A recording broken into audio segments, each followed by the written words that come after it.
अब युद्ध तो निहाती हम आ युद्धरे आमर विन हम आम टे देखू तुम साला केते दिन बंचिकी रमको मारियाटा 100% थय कहीं यहाँ हूँ आम भारतीय ग्यारंटी।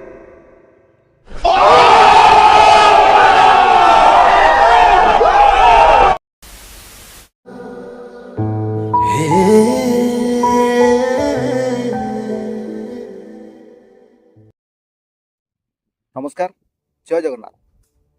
तो पब्लिक आज वीडियो को जदियो कौन से अंधभक्त देखुंट ताले दया करके से केवल गोटे रिक्वेस्ट करी वीडियो टू दूरे जा कहीं आज वीडियो रे रोस्टिंग तो नहीं किंतु जो पदे दीपद मु कहि सेटा मु ग्यारंटी देके 100% कहि तांकर डायरेक्ट पूरा मझी जगह बाजी। तो पब्लिक आपण माने बहुत भल भाव जानते जम्मू काश्मीर जो घटनाटा एबे से घटना को 4 ରୁ 5 दिन हो माने ता उपरे इनक्वारी चलती माने कौ टाइप इनक्वारी चली सेटा तो आम कहीपरूनु किंतु से घटना को लेकिन जो समस्ते फटे कहते हिंदू धर्म पचारिक मारुले धर्म पचारिक जाति पचारिक मारुले एटा ठीक कथा।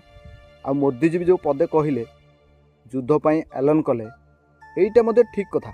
आउ आम पूरा हृदय रेस्पेक्ट दौचु किंतु मोदीजी की मोर गोटे क्वेश्चन रहा ये घटनाटा माने बिहार इलेक्शन सैला पर हम ना ता पूर्व हम माने गोदी मीडिया तो बहुत जोरसोर फटेकी कहला मोदी बाबू युद्ध पर एलान करदे मोदी बाबू एया करदे मोदी बाबू सेया करदे।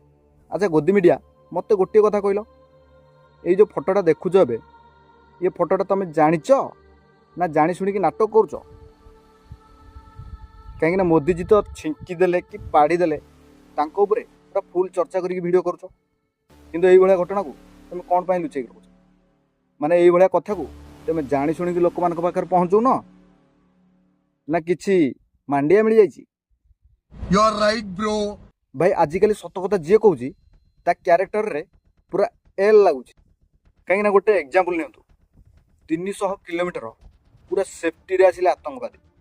आजिकल जो घटना है माने आपण मैंने बहुत भल भाव जानते गोटे बिल्डिंग हेले भी से गोटे गोटे सिक्यूरिटी रुहति आईटा कौ टाइप जगह आपण मैंने तो बहुत भल भाव जानते ताले सेठी सेफ्टी व्यवस्था कौन पर होता यहाँ प्रथम क्वेश्चन। आ द्वितीय क्वेश्चन हूँ जो मैंने कहते मुसलमान मैंने हिंदू मानू मारदे जदि से मुसलमान मैंने मारी ताहले से जो आहरी 2000-2500 लोक से सुरक्षा सहित तांको घर पाखक केमिति पठेले से मुस्लिम लोक। थर्ड कथा हूँ से लोक मानकु तांको हाथरू खाया पीया को देकी तांको हाथरू होटेल खर्च देकी तांको हाथरू ट्रांसपोर्टिंग खर्च देकी से सेफ्टी सहित केमिति पहुँचेले यही कथा कहले मैंने कहे तुम हूँ देशद्रोही। आम जदि देशद्रोही ताले तुम देश रक्षक ताले देश रक्षक होइकी आज जाके युद्धर एलान करिकी निदर केमिति शोच एक कथा टिके एइटी अच्छी ना भूली गलनी। आ गोटे पॉलिटिक्स तुम जान बहुत भल भाव ये सब काम पॉलिटिक्स पे होची। अच्छा एमती तो नुह आगू इलेक्शन अच्छी हिंदू मुस्लिम लड़ाई करी छामु आ चाहूना तो पूरा देशर भगवान बनने सही पकड़े हैं जदि यहाँ छामु न चाहूबे ताले राहुल गांधी चाहूबे कहीं आज जाके स्वर शब्द किसी भी बाहरनी। एपटे पाकिस्तान लोक भी ट्रोल कले पानी बंद करने को नहीं इंस्टाग्राम देखुच ना भूली गलनी अंधभक्त। इंडिया और पाकिस्तान के हालात काफी खराब हो रहे हैं तो मुझसे काफी लोग पूछे थे कि आप जंग के दौरान क्या पहनेंगी। इंडिया ने पाकिस्तान का पानी बंद कर दिया और पूरा पाकिस्तान परेशान है। सिर्फ मैं परेशान नहीं हूँ क्योंकि मैं तो नहाता ही नहीं हूँ।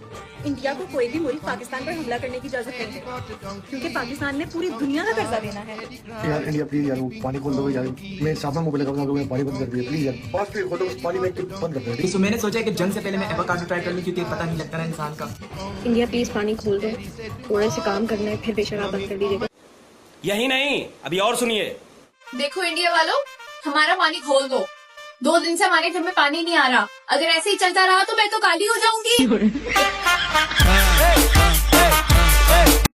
तापर आ गोटे कथा लास्ट रे कहबी सेटा पुणी गोदी मीडिया को टार्गेट करी ଯେତିକି ତମେ ଫଟେଇ ଫଟେଇକି ଏଇନା କହୁଥିଲ ଯୁଦ୍ଧ ପାଇଁ ଆଲାଉନ୍ କରିସାରିଲାଣି, ଇଏ କରିସାରିଲାଣି, ସିଏ କରିସାରିଲାଣି, ଅମୁକ କରିସାରିଲାଣି, ଢମୁକ କରିସାରିଲାଣି, ଗୋଟିଏ କଥା ମାଇଣ୍ଡରେ ପୁରେଇକି ଶୁଣି ଦେଇଥା।